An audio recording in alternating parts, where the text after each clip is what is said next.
ইছলামে যিখিনি শিক্ষা দিয়ে তাত যদি আপুনি আন্তৰিকতাৰে গ্ৰহণ কৰিছে মানি লৈ চলিছে তেতিয়াহ'লে বেয়া বস্তু আপোনাৰ পৰা পোৱাৰ কোনো সম্ভাৱনা নাই। আৰু যদি নাম ইছলাম কাম আপোনাৰ বেলেগ তেতিয়াহ'লে আপোনাৰ পৰা যিকোনো অন্যায় অপৰাধ হ'ব পাৰে। সেইকাৰণে ইছলামী জীৱন ব্যৱস্থা হজৰত মুহাম্মদ সাল্লাল্লাহু আলাইহি ওয়াসাল্লামৰ আদৰ্শ আৰু জীৱন প্ৰণালী সমগ্ৰ বিশ্বত আদৰ্শ মানিবই লাগিব। ইয়াৰ নাম হ'ল ইছলাম। আমি কোৱা নাই আহক কোনোবা মুছলমান হৈ যাওক, ইচ্ছাকৃতভাৱে কোনোবা মুছলমান হৈছে তেওঁৰ বেলেগ কথা, আপুনি জবৰদস্তি কাকো মুছলমান বনাব নোৱাৰে। ইয়া হ'ল ইছলাম। মই সদায় কৈ থাকোঁ, আজি ইফালে কাৰেণ্ট গৈছে, কাৰেণ্ট আপোনালোকৰ ঘৰত আছেনে নাই? আছেনে? দেখিব বহুত মানুহ আছে কাৰেণ্টত মিটাৰ আছে লগাইছে, ঠিক ডিজিটেল মিটাৰ, কানেকশ্যন দিছে দুটা লাইট আৰু দুখন ফেন।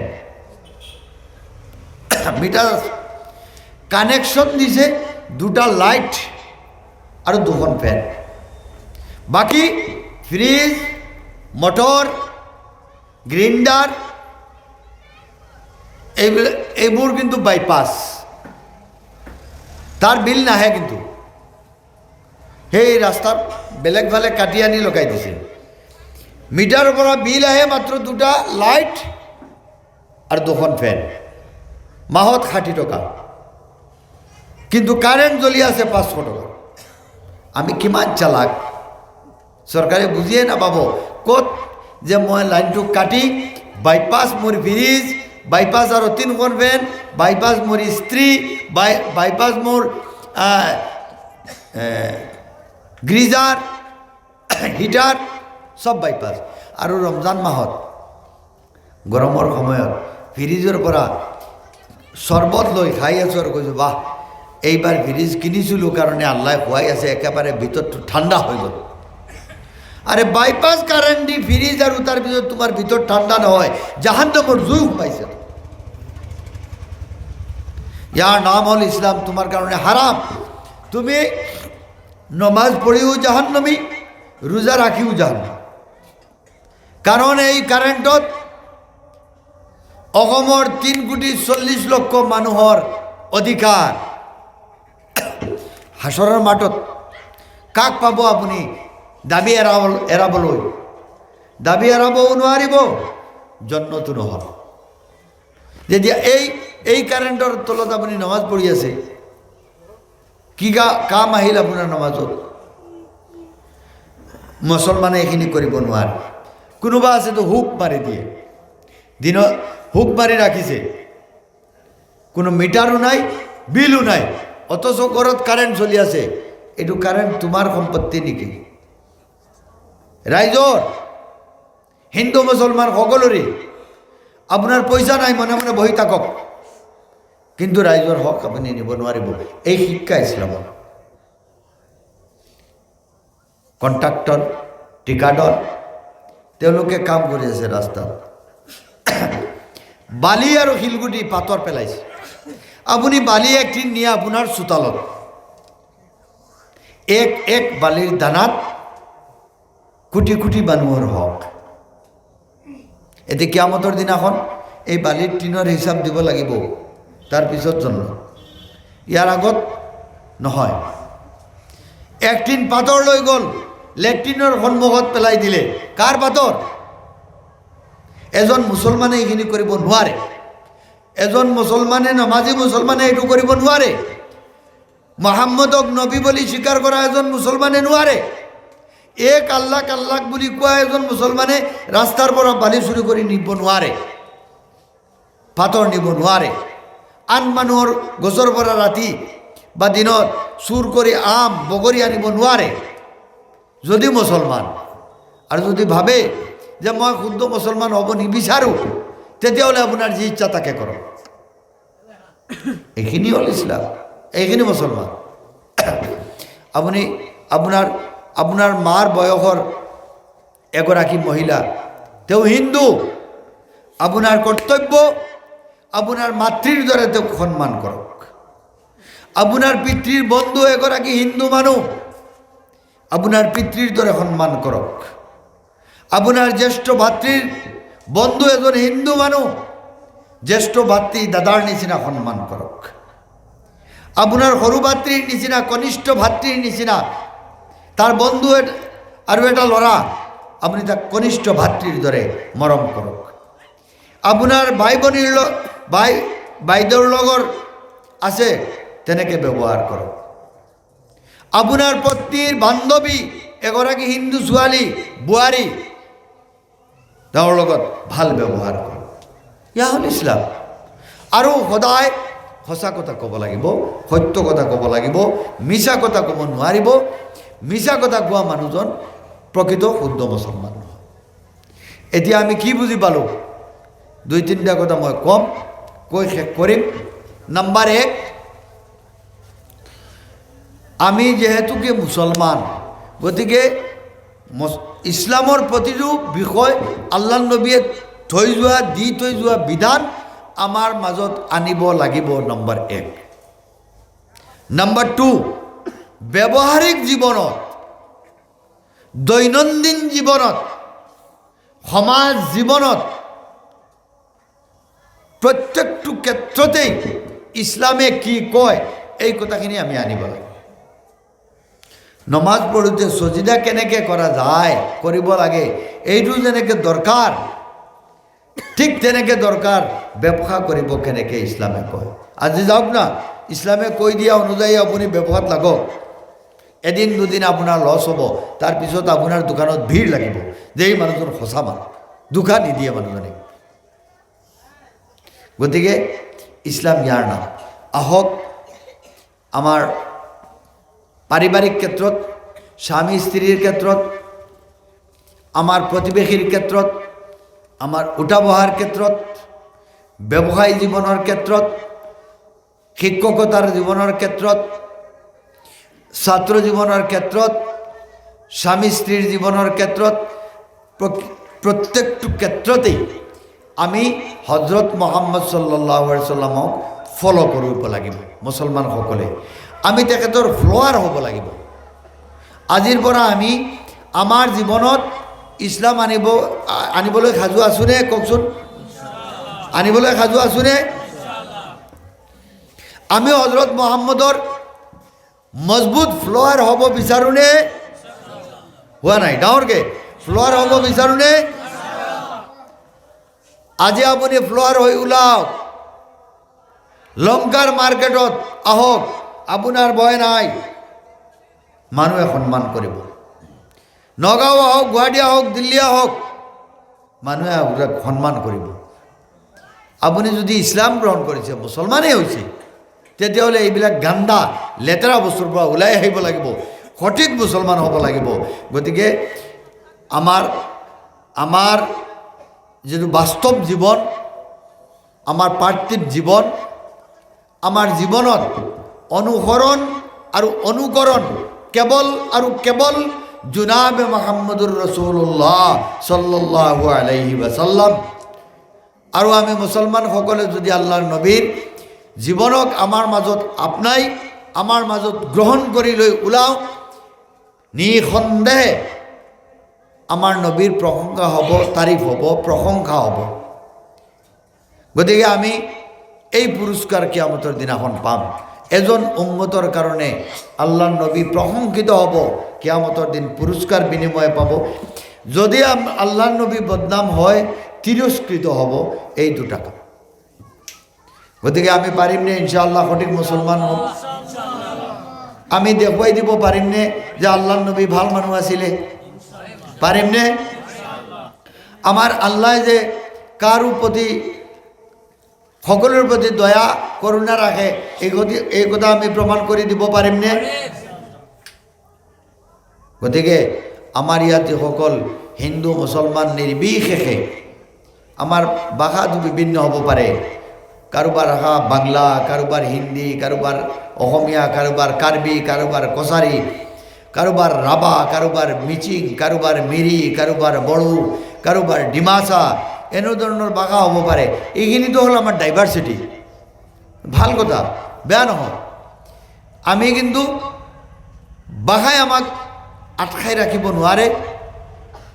আমার ব্যবহারে আমি যদি বাখা নাজানো, আমার ব্যবহারে মানুহক পরিচয় করাই দিব যে এই মানুহজন সঠিক। আর সঠিক কিয় বলে এইজন মুসলমান। তার মানে মুসলমান হলে দুকাবাজ নহয়, মুসলমান হলে বেঈমান নহব, মুসলমান হলে মিছলিয়া নহব, মুসলমান চুর নহব, মুসলমান ডকাইত নহব, মুসলমানে ড্রাগস বেপারী নহব, মুসলমান নিচাযুক্ত হব নোৱাৰিব, মুসলমান অন্যায়কাৰী নহব, মুসলমান অপৰাধী নহব। এই কথাখিনি আমি সাব্যস্ত কৰিব লাগিব। তাৰ পিছত দেখিব এইখন পৃথিৱীত নতুন এটা দিগন্তৰ সূচনা হ'বলৈ গৈ আছে। গতিকে আগত আমি সংশোধন হওঁ, আমি কাৰেক্টেড হওঁ।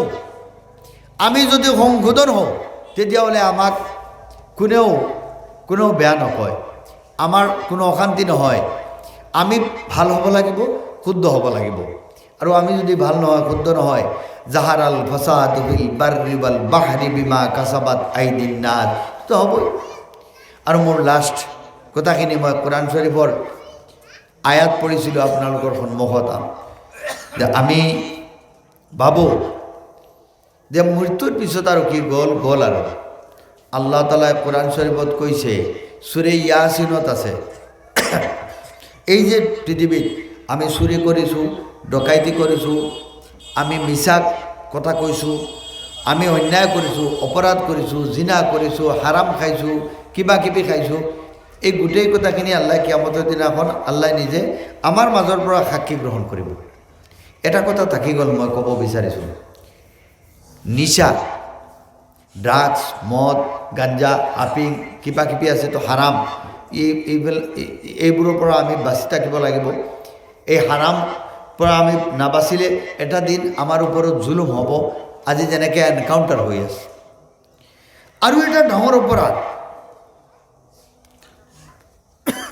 আমি আল্লাহৰ দয়া বিচাৰোঁ, আল্লাহ আমাক ৰহম কৰক, অথচ আমি আল্লাহৰ লগত যুদ্ধ ঘোষণা কৰোঁ। আল্লাহ আমাৰ লগত যুদ্ধ ঘোষণা কৰে।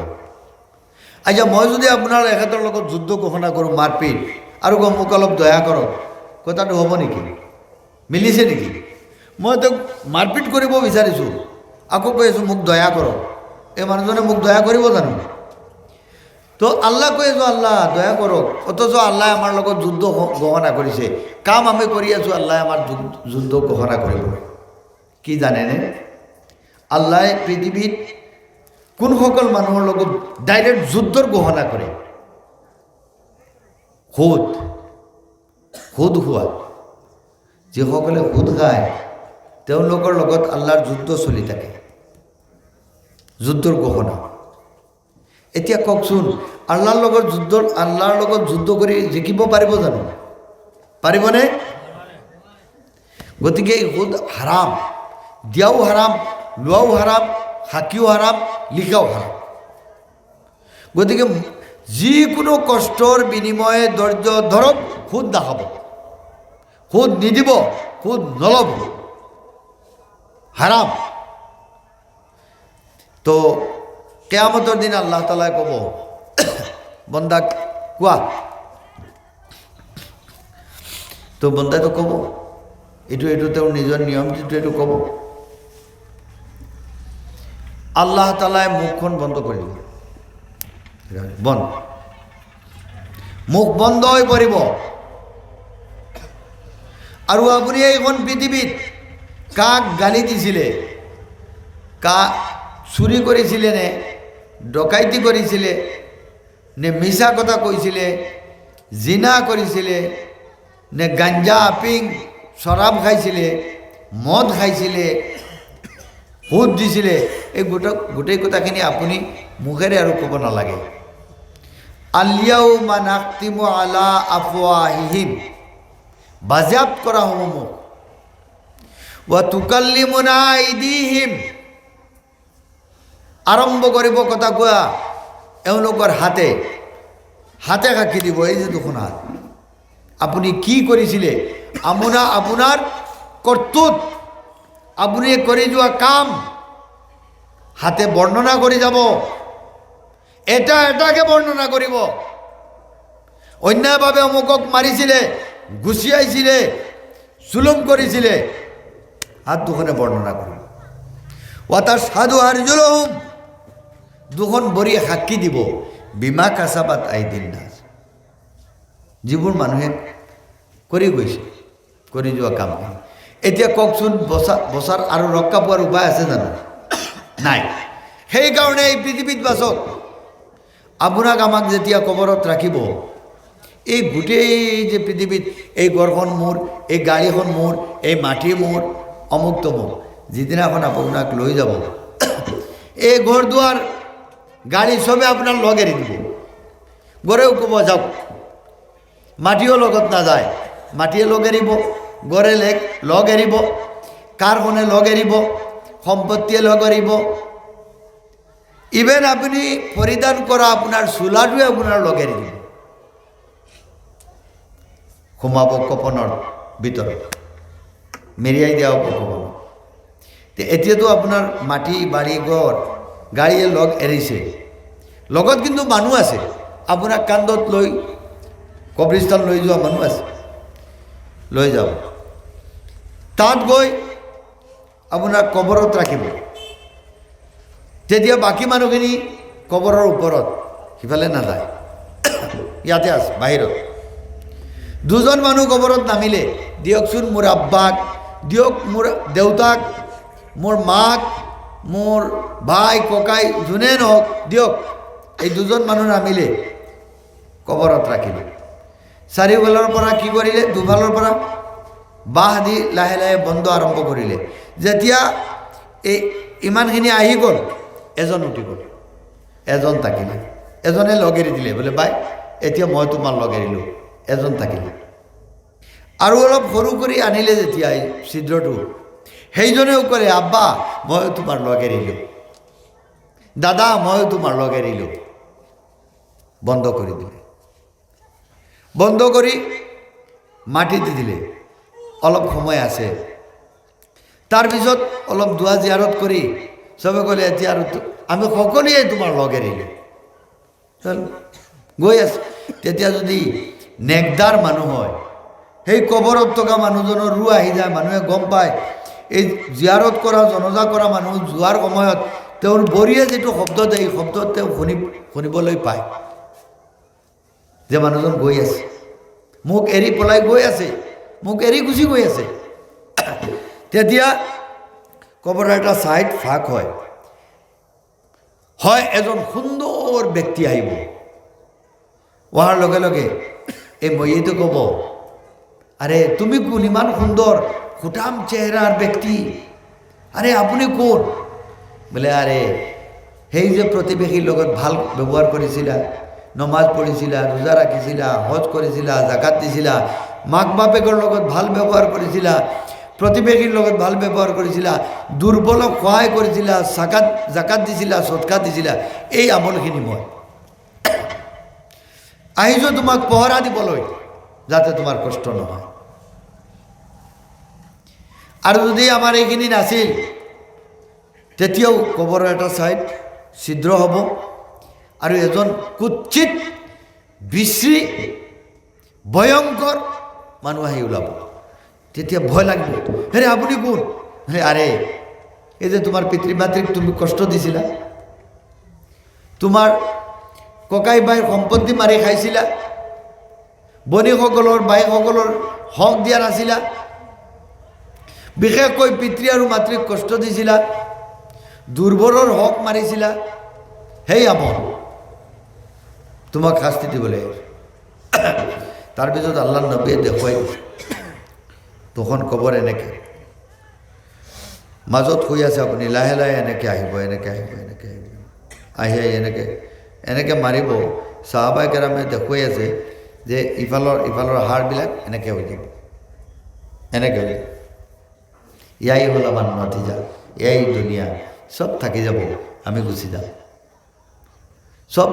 সবে লগ এৰি দিব লগ নেৰে একমাত্ৰ আমলে আমি যিখিনি আমল কৰি যাম এইখিনি আমাৰ লগত যাব মাটিও নাযায় লগ এৰি দিব গড়ে এৰি দিব পুত্ৰ সন্তানে এৰি দিব সন্তান সন্ততিয়ে লগ এৰিব পত্নীয়ে আত্মীয় স্বজন সবে লগ এৰি দিব লগ নেৰে আপোনাৰ আমলে গতিকে আমি আমল তো করিম ভাই ইনশাআল্লাহ। আল্লাহ পরবর্তীকারে আলমে আমাক আমল করার তৌফিক দান করুক, আমিন। ওয়া আখিরু দাওয়ানা আনিল হামদুলিল্লাহি রাব্বিল আলামিন। আসসালামু আলাইকুম ওয়া রাহমাতুল্লাহি ওয়া বারাকাতুহু। মুখ বন্ধ হয়ে পড়িব। আৰু আপুনি এইখন পৃথিৱীত কাক গালি দিছিলে, কাক চুৰি কৰিছিলে নে ডকাইতি কৰিছিলে নে মিছা কথা কৈছিলে, জিনা কৰিছিলে নে গাঞ্জা আপিং শৰাব খাইছিলে, মদ খাইছিলে, সুদ দিছিলে, এই গোটেই কথাখিনি আপুনি মুখেৰে আৰু ক'ব নালাগে। আলিয়াউমা নাখতিমু আলা আফৱাহিহিম, বাজেয়াপ্ত কৰা হ'ব মোক। ওয়া তুকাল্লিমুনা আইদিহিম, আৰম্ভ কৰিব কথা কোৱা এওঁলোকৰ হাতে হাতে সাক্ষী দিব। এই যে দুখন হাত, আপুনি কি কৰিছিলে, আপোনাৰ কৰ্তৃত আপুনি কৰি যোৱা কাম হাতে বৰ্ণনা কৰি যাব। এটা এটাকে বৰ্ণনা কৰিব। অন্যায়ভাৱে অমুকক মাৰিছিলে, গুচিয়াইছিলে, জুলুম কৰিছিলে, হাত দুখনে বৰ্ণনা কৰিব। ওয়াতাশহাদু আৰজুলুহুম, দুখন ভৰিয়ে সাক্ষী দিব, বিমা কাসাবাত আইদিন নাস, যিবোৰ মানুহে কৰি গৈছে, কৰি যোৱা কাম। এতিয়া কওকচোন, বচাৰ আৰু ৰক্ষা পোৱাৰ উপায় আছে জানো? নাই। সেইকাৰণে এই পৃথিৱীত বাচক। আপোনাক আমাক যেতিয়া কবৰত ৰাখিব, এই গোটেই যে পৃথিৱীত এই ঘৰখন মোৰ, এই গাড়ীখন মোৰ, এই মাটি মোৰ, অমুক তমুক, যিদিনাখন আপোনাক লৈ যাব, এই ঘৰ দুৱাৰ গাড়ী চবে আপোনাৰ লগ এৰি দিব। গড়েও ক'ব যাওক, মাটিও লগত নাযায়, মাটিয়ে লগ এৰিব, গড়ে লগ এৰিব, কাৰখনে লগ এৰিব, সম্পত্তিয়ে লগ এৰিব, ইভেন আপুনি পৰিধান কৰা আপোনাৰ চোলাটোৱে আপোনাৰ লগ এৰি দিব, সোমাব কপনৰ ভিতৰত, মেৰিয়াই দিয়া হ'ব কপনত। এতিয়াতো আপোনাৰ মাটি বাৰী ঘৰ গাড়ীয়ে লগ এৰিছে, লগত কিন্তু মানুহ আছে, আপোনাক কান্ধত লৈ কবৰস্থান লৈ যোৱা মানুহ আছে, লৈ যাব। তাত গৈ আপোনাক কবৰত ৰাখিব। তেতিয়া বাকী মানুহখিনি কবৰৰ ওপৰত, সিফালে নাযায়, ইয়াতে আছে বাহিৰত। দুজন মানুহ কবৰত নামিলে, দিয়কচোন মোৰ আব্বাক, দিয়ক মোৰ দেউতাক, মোৰ মাক, মোৰ ভাই ককাই যোনে নহওক দিয়ক। এই দুজন মানুহ নামিলে, কবৰত ৰাখিলে। চাৰিওফালৰ পৰা কি কৰিলে, দুফালৰ পৰা বাঁহ দি লাহে লাহে বন্ধ আৰম্ভ কৰিলে। যেতিয়া এই ইমানখিনি আহি গ'ল, এজন উঠি গ'ল, এজন থাকিলে, এজনে লগ এৰি দিলে, বোলে বাই এতিয়া মই তোমাৰ লগ এৰিলোঁ, এজন থাকিলে। আৰু অলপ সৰু কৰি আনিলে যেতিয়া এই ছিদ্ৰটো, সেইজনেও ক'লে আব্বা ময়ো তোমাৰ লগ এৰিলোঁ, দাদা ময়ো তোমাৰ লগ এৰিলোঁ। বন্ধ কৰি দিলে, বন্ধ কৰি মাটি দি দিলে। অলপ সময় আছে, তাৰপিছত অলপ দোৱা জিয়াৰত কৰি চবে ক'লে এতিয়া আৰু আমি সকলোৱে তোমাৰ লগ এৰিলোঁ, গৈ আছে। তেতিয়া যদি নেকদাৰ মানুহ হয়, সেই কবৰত থকা মানুহজনৰ ৰু আহি যায়, মানুহে গম পায়। এই জিয়াৰত কৰা জনজা কৰা মানুহ যোৱাৰ সময়ত তেওঁৰ বৰিয়ে যিটো শব্দ দিয়ে, এই শব্দত তেওঁ শুনিবলৈ পায় যে মানুহজন গৈ আছে, মোক এৰি পলাই গৈ আছে, মোক এৰি গুচি গৈ আছে। তেতিয়া কবৰৰ এটা ছাইড ফাঁক হয়, এজন সুন্দৰ ব্যক্তি আহিব। অহাৰ লগে লগে এই মহিয়টো ক'ব, আৰে তুমি কোন, ইমান সুন্দৰ সুঠাম চেহেৰাৰ ব্যক্তি, আৰে আপুনি কোন? বোলে আৰে সেই যে প্ৰতিবেশীৰ লগত ভাল ব্যৱহাৰ কৰিছিলা, নমাজ পঢ়িছিলা, ৰোজা ৰাখিছিলা, হজ কৰিছিলা, জাকাত দিছিলা, মাক বাপেকৰ লগত ভাল ব্যৱহাৰ কৰিছিলা, প্ৰতিবেশীৰ লগত ভাল ব্যৱহাৰ কৰিছিলা, দুৰ্বলক সহায় কৰিছিলা, জাকাত দিছিলা, সৎকা দিছিলা, এই আমলখিনি মই আহিছোঁ তোমাক পহৰা দিবলৈ, যাতে তোমাৰ কষ্ট নহয়। আৰু যদি আমাৰ এইখিনি নাছিল, তেতিয়াও কবৰৰ এটা ছাইড ছিদ্ৰ হ'ব, আৰু এজন কুৎচিত বিশ্ৰী ভয়ংকৰ মানুহ আহি ওলাব, তেতিয়া ভয় লাগিব। হেৰে আপুনি কোন? হে আৰে এই যে তোমাৰ পিতৃ মাতৃক তুমি কষ্ট দিছিলা, তোমাৰ ককাই বাইৰ সম্পত্তি মাৰি খাইছিলা, বণিকসকলৰ বাইসকলৰ হক দিয়া নাছিলা, বিশেষকৈ পিতৃ আৰু মাতৃক কষ্ট দিছিলা, দুৰ্বলৰ হক মাৰিছিলা, সেই আমল তোমাক শাস্তি দিবলৈ। তাৰপিছত আল্লাহ নবীয়ে দেখুৱাই তখন কবৰ এনেকৈ মাজত শুই আছে আপুনি, লাহে লাহে এনেকৈ আহিব, এনেকৈ আহিব, এনেকৈ আহিব, আহি এনেকৈ এনেকৈ মাৰিব। সাহাবায়ে কেৰামে দেখুৱাই আছে যে ইফালৰ হাড়বিলাক এনেকৈ হৈ যাব, এনেকৈ হৈ যাব। ইয়াই হ'ল আমাৰ নতিজা, এয়াই দুনিয়া, চব থাকি যাব, আমি গুচি যাম, চবে লগ এৰি দিব, লগ নেৰে একমাত্ৰ আমলে। আমি যিখিনি আমল কৰি যাম এইখিনি আমাৰ লগত যাব, মাটিও নাযায়, লগ এৰি দিব, গড়ে এৰি দিব, পুত্ৰ সন্তানে এৰি দিব, সন্তান সন্ততিয়ে লগ এৰিব, পত্নীয়ে আত্মীয় চবে লগ এৰি দিব, লগ নেৰে আপোনাৰ আমলে। গতিকে আমি আমলটো কৰিম বা ইনশাআল্লাহ। আল্লাহ পৰৱৰ্তীকাৰে আলমে আমাক আমল করার তৌফিক দান করুক, আমিন। ওয়া আখিরু দাওয়ানা আনিল হামদুলিল্লাহি রাব্বিল আলামিন। আসসালামু আলাইকুম ওয়া রাহমাতুল্লাহি ওয়া বারাকাতুহু।